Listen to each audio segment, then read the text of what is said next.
اچھی طرح سمجھ لیں کہ پاکستان اسلام کے اور کلمے کی بنیاد پر بنایا گیا۔ ہمارے ہاں لوگ کہتے ہیں جی فلانا بندہ مذہب کا کارڈ استعمال کر رہا ہے۔ سن لو، قائد اعظم محمد علی جناح نے پاکستان بنانے کے لیے مذہب کا کارڈ استعمال کیا۔ ابھی آپ نے نعرہ لگایا نا پاکستان کا مطلب کیا؟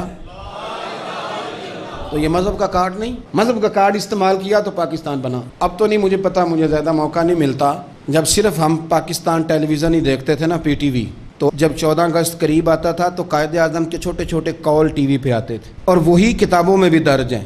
بالکل پاکستان ٹیلی ویژن میں نشر کرتا تھا۔ پشاور یونیورسٹی میں پاکستان بننے سے چند سال پہلے، 2-3 سال پہلے قائد اعظم کا خطاب ہوا۔ نوجوانوں نے پوچھا، پہلا سوال، بس 2 سوال 2 جواب سن لیں۔ جتنے مصنفین آئے قائد اعظم پہ لکھنے والے، یہ سب نے لکھا ہے۔ طالب علموں نے پوچھا محمد علی جناح سے کہ سر آپ یہ بتلائیے پاکستان کب بنے گا؟ تو قائد اعظم کہنے لگے یہ تو اس دن بن گیا تھا جس دن پہلا ہندو کلمہ پڑھ کے مسلمان ہوا تھا۔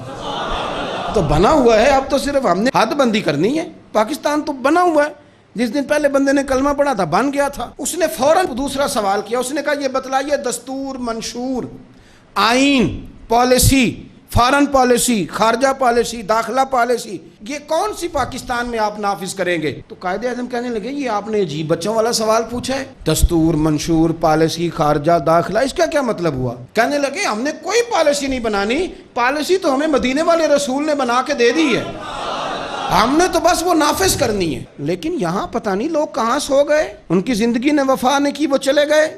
یہاں آج بیوروکریٹ کو خطرہ ہے کہ دین نافذ نہ ہو جائے، تاجر کو خطرہ ہے کہ دین نافذ نہ ہو جائے، اتنی دولتوں کا حساب دینا پڑے گا۔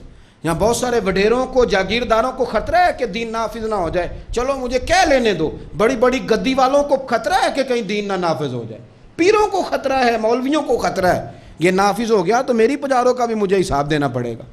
انشراح صدر ہی نہیں، ہم مخلص ہی نہیں اس کاج کے ساتھ۔ میں بڑی کھلے دل کے ساتھ بات کرتا ہوں کہ اگر یہ سارے گدیوں والے بھی جو بہت سارے اسمبلیوں میں بیٹھے ہوتے ہیں اور اپنے اپنے لیڈروں کی تعریفیں کر رہے ہوتے ہیں، تم بزرگوں کی اولاد ہو، تم نے بزرگوں کے نام پر ووٹ لیے، عزتیں پائیں، اور آ کے سیاسی لوگوں کی تعریف کرتے ہو، اس سے آدھی تعریفیں بھی تم مدینے والے رسول کی کرتے تو تمہاری دنیا بھی بن جاتی اور آخرت بھی بن جاتی۔ تم نے پیدائش کہاں کی، کھایا کس کا، اور تم نے نبھایا کس کے ساتھ؟ اس قدر درنگی۔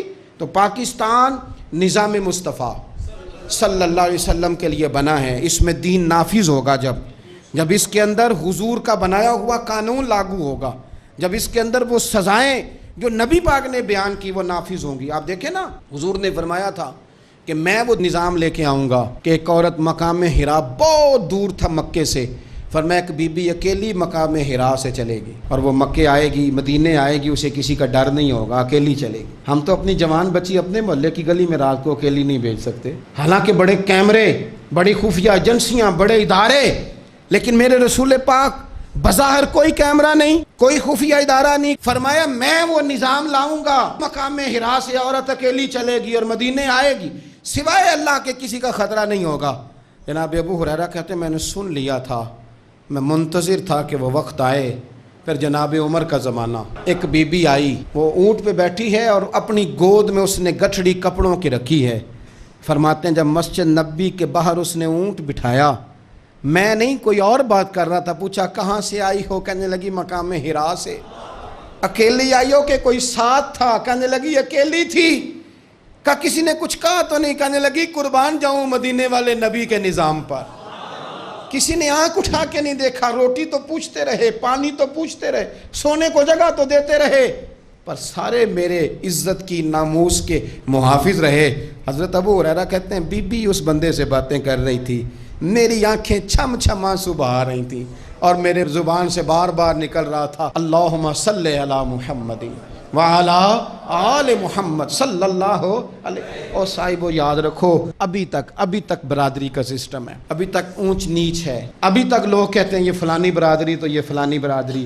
میرے رسول پاک صلی اللہ علیہ وسلم نے وہ نظام دیا کہ جس میں حضرت عثمان غنی کو ان کے بھائیوں نے، کزنوں نے میٹنگ پہ بلایا، اور بلا کہا تجھے کل بھی بلایا تھا تو آیا ہی نہیں، اچھا تو ہمارا بھائی ہے۔ تو عثمان غنی کہنے لگے تم نے باپ دادا کے نام پہ بلایا تھا تو میں آ گیا تھا، ورنہ بھائی بھوئی والی بات کوئی نہیں۔ کیا مطلب؟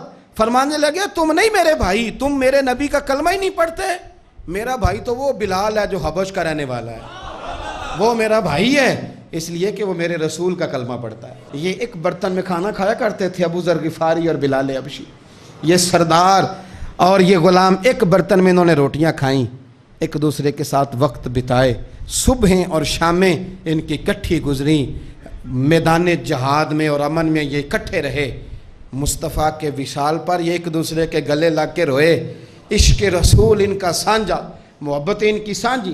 یہ والا ماحول پاکستان میں دینے کے لیے پاکستان بنایا گیا تھا۔